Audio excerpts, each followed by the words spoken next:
Very good evening to all of you दोस्तों, स्वागत है आप सभी का एजुकेशन के 86 में। रुख करते हैं बिहार की तरफ। बीपीएससी की तरफ से नोटिफिकेशन आउट हुआ है दोस्तों आज। यहाँ पे कुछ पदों की संख्या जोड़ी गई है और कुल पदों की संख्या अब 42 हो गई है। एक तो बड़ी खबर है यहाँ पर इसके लिए, जहाँ पे 69वीं बीपीएससी में छात्र कह रहे थे कि यहाँ पे जो नोटिफिकेशन में वैकेंसीज दी गई है वो काफ़ी कम है, और हमने आपको शुरुआत में बोला भी था कि 400 से 450 के बीच में ये वैकेंसीज हो सकती हैं। अभी ये बढ़ने की संभावना है। अब नहीं लगता है यहाँ पे कि अब यहाँ पे पोस्ट बढ़ेंगे, लेकिन ये फाइनल है यहाँ पे कि 442 पोस्ट के लिए अब आप छात्र यहाँ पे आवेदन कर सकते हैं। देखिए, इंटीग्रेटेड 69वीं बीपीएससी, चूँकि इंटीग्रेटेड इसलिए लिखा गया है कि इसके साथ साथ आपका सीडीपीओ और एफएओ का भी एग्ज़ाम साथ में लिया जा रहा है। तो जो वैकेंसीज़ हैं उसमें तो इंक्रीमेंट की गई है, साथ ही साथ आपके एज क्राइटेरिया के कट ऑफ डेट को भी बढ़ा दिया गया है, जहाँ पे सीडीपीओ और फाइनेंशियल एडमिनिस्ट्रेटिव ऑफिसर के लिए ये एज क्राइटेरिया यहाँ पे बढ़ा दिया गया है। तो इस नोटिफिकेशन को हम लोग यहाँ से डाउनलोड कर लेते हैं और इसमें क्या लिखा गया है इसकी जानकारी हम आपको देते हैं। तो वीडियो को थोड़ा ध्यान से देखिए और प्लीज़ इस वीडियो को शेयर ज़रूर कर दीजिएगा। देखिए, 27 जून को ये नोटिफिकेशन आउट किया गया था आपका। विज्ञापन संख्या, जैसा कि आप जानते हैं कि 69वीं बीपीएससी का ये प्रारंभिक परीक्षा है, जिसके लिए यहाँ पर सुयोग्य अभ्यर्थी जो है 15 जुलाई से फॉर्म भी भर रहे हैं। आपको आमंत्रण किया गया है दोस्तों, आप आवेदन जरूर कर लीजिएगा।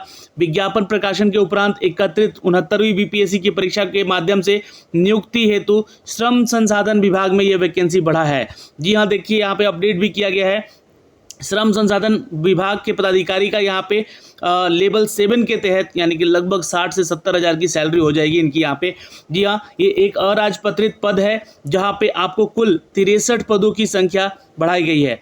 अब यहाँ पे जनरल कैटेगरी में 35 सीट है, 11 अनुसूचित जाति में है, एक भी सीट यहाँ पे नहीं है अनुसूचित जनजाति में। अत्यंत पिछड़ा में 8 है, 2 पिछड़ा वर्ग के लिए है और 6 जो है ईडब्ल्यूएस कैटेगरी के लिए है, और पिछड़ा वर्ग की महिला के लिए 1 सीट रिजर्व है। कुल मिला के यहाँ पे 63 सीट का यहाँ पे रिजर्वेशन जो सीट का संख्या है वो बढ़ाया गया है दोस्तों। और एक जो है स्वतंत्रता सेनानी के लिए रिजर्व रखा गया है सीट, और एक सीट यहाँ पे दिव्यांग कोटे के लिए। तो कुल मिला के यहाँ पे 63 सीट बढ़े हैं। इसके लिए छात्र आवेदन कर सकते हैं। इसकी न्यूनतम सीमा जो है, उम्र सीमा 21 साल है, लेकिन ये जो है एज कैलकुलेशन 1/8/2023 को ही आपका किया जाएगा। इसमें आपका एज को लेकर जो है ना कोई अलग बदलाव नहीं किया गया है। जो पिछले साल भी वैकेंसीज में इसको ऐड किया गया था बाद में, तो यहाँ भी वही एज क्राइटेरिया रखा गया है जो कि अन्य वैकेंसीज का है, जो कि नोटिफिकेशन आपको जो है 27 जुलाई को जारी किया गया, 27 जून को जारी किया गया था। अब यहाँ पे एक नोटिफिकेशन और साथ में दिया गया है। ये क्या कहा जा रहा है कि उम्र सीमा को लेकर 27 जून का जो आपका नोटिफिकेशन है, प्रकाशित विज्ञापन सारणी 2 में क्रम संख्या 1 और 2 को उम्र सीमा की गणना की जाएगी। अब ये गणना कैसी की जाएगी? देखिए, जो आपका बाल विकास परियोजना पदाधिकारी यानी कि सीडीपीओ का जो पोस्ट है, उसका न्यूनतम एज क्राइटेरिया 1/8/2023 से होगा, ठीक है। और यहाँ पर ये तो पहले से भी था, न्यूनतम इतना ही है, लेकिन अधिकतम एज क्राइटेरिया चूँकि यहाँ पे 37 साल जो जनरल कैटेगरी में छात्र हैं उनके लिए 37 साल है, तो अब ये जो है 1/8/2022 से किया जाएगा इसकी गणना अधिकतम उम्र की, यानी कि 1 साल का तो आपको यहाँ पे जी हाँ रिलैक्सेशन और मिल गया है इस फॉर्म को आवेदन करने को लेकर। लेकिन जब हम बात करेंगे वित्तीय प्रशासनिक पदाधिकारी एवं समकक्ष वित्त विभाग के इस पोस्ट की लेकर, यानी कि एफएओ का ये पोस्ट है दोस्तों, जो भी छात्र इसके लिए अलग से आवेदन करेंगे, क्योंकि आपको पता है कि जितने भी पोस्ट दिए गए हैं उन सब के लिए आपको अलग से फीस भी यहाँ पे लिया जा रहा है। यानी कि सबका जो है वैकेंसी के लिए आप लोग नोटिफिकेशन जो डाल रहे हैं, इस नोटिफिकेशन में फॉर्म फिलअप कर रहे हैं, इस फॉर्म फिलअप में आपको चूज़ करना है कि कौन कौन से पोस्ट में जो है आप आवेदन कर रहे हैं, और हर पोस्ट के लिए आपसे फीस भी चार्ज अलग किया जा रहा है। अगर आप सिर्फ 69वीं बीपीएससी के लिए कर रहे हैं तो आपसे 600 रुपये चार्ज किए जा रहे हैं। अगर डीएसपी के लिए भी पोस्ट के लिए आवेदन कर रहे हैं तो 600 और लिया जा रहा है। एफएओ के लिए कर रहे हैं तो 600 और लिया जा रहा है। अगर सीडीपीओ के लिए कर रहे हैं तो 600 और लिया जा रहा है। इस तरीके से जो है आपका लगभग 2400 रुपया जो है फॉर्म भरने में फीस चला जा रहा है। तो यहाँ पे जो है सबका एग्ज़ाम पीटी का एक साथ होगा, लेकिन मेंस का एग्ज़ाम सबका अलग अलग होगा, इसलिए ये फीस चार्ज भी अलग अलग लिया जा रहा है। तो अब यहाँ पे जो अपडेट है दोस्तों आपके इस वैकेंसी को लेकर, वित्तीय प्रशासनिक पदाधिकारी और समकक्ष वित्तीय विभाग में, जहाँ पे एज कैलकुलेशन यहाँ पे न्यूनतम उम्र सीमा के लिए 21 साल है, 22 साल है इसके लिए, ठीक है। तो 22 साल है आपका इस एज के अनुसार, और 1/8/2016 कर दिया गया है आपके अधिकतम उम्र सीमा की गणना को लेकर। तो यहाँ पर एज कैलकुलेशन बढ़ गया है जो भी छात्र एफएओ के इस पोस्ट के लिए आवेदन करेंगे। तो अब यहाँ पे देखिए ये इस अपडेट में लिखा गया है कि 69वीं बीपीएससी के प्रतियोगिता परीक्षा के अंतर्गत रिक्तियों की कुल संख्या अब 442 हो गया है। 27 जून 2023 और 14 जुलाई 2000 को प्रकाशित विज्ञापन का इस हद तक संशोधन इसको समझा जाएगा। तो ये नोटिफिकेशन देकर यहाँ पर आपका जो है वैकेंसी बढ़ाया गया, एज में छूट दिया गया। देखिए मैं आपको जो है नोटिफिकेशन वो दिखलाना चाहूँगा जो कि ऑफिशियल नोटिफिकेशन है। यहाँ से मैं इसको दिखलाता हूँ आपको। यहाँ पे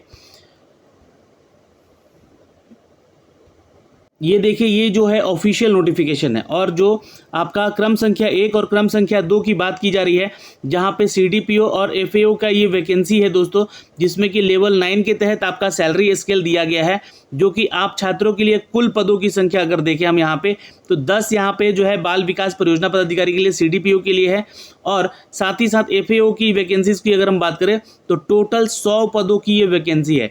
इन दोनों का अलग अलग मेंस का एग्जाम होगा, है ना। इन दोनों के लिए आपको फॉर्म जो है यहाँ पे भरना पड़ेगा और मेंस का जब फॉर्म भरा जाएगा उसमें आपको जो है अपने सब्जेक्ट जो वैकल्पिक सब्जेक्ट हैं उसको अलग से भी चूज़ करना पड़ेगा। इसका एज क्राइटेरिया 21 साल है और एफएओ के लिए आपका एज क्राइटेरिया यहाँ पे देख सकते हैं कितना है, 22 साल है। और जो डीएसपी का पोस्ट है यहाँ पे देख सकते हैं दोस्तों, इसका उम्र सीमा 20 साल है। तो इसमें सीट नहीं बढ़ाया गया है, ठीक है, ये ध्यान रखिएगा। यहाँ पे जो है एज इट इज़ है, लेकिन यहाँ पे जो अगर आप देखेंगे इस नोटिफिकेशन को दोस्तों, जो कि ऑफिशियल नोटिफिकेशन दिया गया था, इसमें सीटों की संख्या कम थी, अब टोटल ये 442 हो चुका है। जहाँ पे शैक्षणिक योग्यता के लिए हम बात करें तो आपका ग्रेजुएशन होना चाहिए 69वीं बीपीएससी के लिए, बाल विकास परियोजना यानी सीडीपीओ के लिए जो है आपका गृह विज्ञान या मनोविज्ञान या समाजशास्त्र या श्रम और समाज कल्याण, इसमें किसी एक विषय को चयन करते हुए मुख्य परीक्षा के लिए आपको चयन करना होगा, यानी कि एक जो है सब्जेक्ट जो है वैकल्पिक सब्जेक्ट को चूज करना होगा यहाँ पे, जो कि आपका मेन पेपर में होगा, मेंस एग्जाम में। और जो वित्तीय प्रशासनिक वाला एफए वाला जो है, इसके संबंध में अगर हम देखें आपका एजुकेशन क्वालिफिकेशन जो है ये वाणिज्य में यानी कि कॉमर्स में, अर्थशास्त्र में, गणित में, सांख्यिकी में किसी एक विषय में स्नातक डिग्री आपका होना अनिवार्य है। और यहाँ पे भी स्नातक होना जरूरी है, लेकिन वैकल्पिक विषय जो है आप चूज करेंगे जो कि इनमें से चारों में से कोई एक होगा, जो कि आपके मेंस पेपर में इसका अपडेट दिया गया है दोस्तों। अब पुलिस जो डीएसपी का पोस्ट है उसमें तो आपको बताए ही थे कि ये टेक्निकल वाला पोस्ट इस बार दिया गया है। जो भी छात्र यहाँ पे आवेदन करेंगे उनकी जो है डिसिप्लिन इसमें जो है इंजीनियरिंग होना चाहिए। एज को लेकर यहाँ पे जो अपडेट किया गया है दोस्तों, यहाँ पे चेक करिएगा नीचे आकर जरा सा उम्र सीमा को लेकर जो कि बदलाव किया गया है। देखिए यहाँ सारणी 1 और 2 की जो बात कही गई है, जहाँ पे जिनका 20, 21 और 22 साल उम्र सीमा है, जैसे कि 22 साल आपका एफएओ का है, तो उसका अब उम्र सीमा कैलकुलेट किया जाएगा अधिकतम कब से, तो 1/8/2016 से कैलकुलेट किया जाएगा, जैसा कि नोटिफिकेशन नया वाला में अपडेट किया गया है। तो अब यहाँ से जो है आपका एज कैलकुलेशन बढ़ जाएगा मैक्सिमम वाला, है ना, 22 से लेकर, और आपका समझिए कि 23 है ना, जो कट ऑफ डेट है 23 है न्यूनतम का, और एक अधिकतम का 2016 तक चला गया है।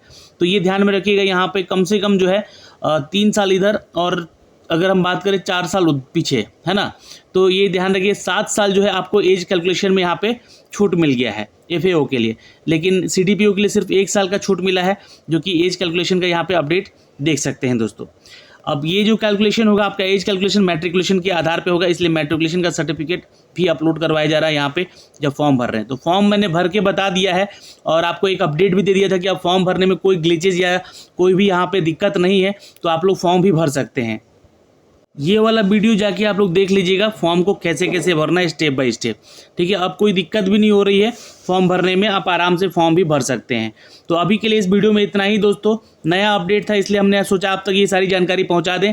आप हमारे चैनल पर नए हैं तो प्लीज़ चैनल को सब्सक्राइब जरूर कर लीजिएगा बेल आइकन दबा के, ताकि हर वीडियो का नोटिफिकेशन आप तक यूँ ही पहुँचाते रहें। और लेटेस्ट जॉब अपडेट पाने के लिए भी आप हमारा चैनल सब्सक्राइब कर लीजिएगा और साथ ही साथ टेलीग्राम भी ज्वाइन कर लीजिएगा। जय हिंद।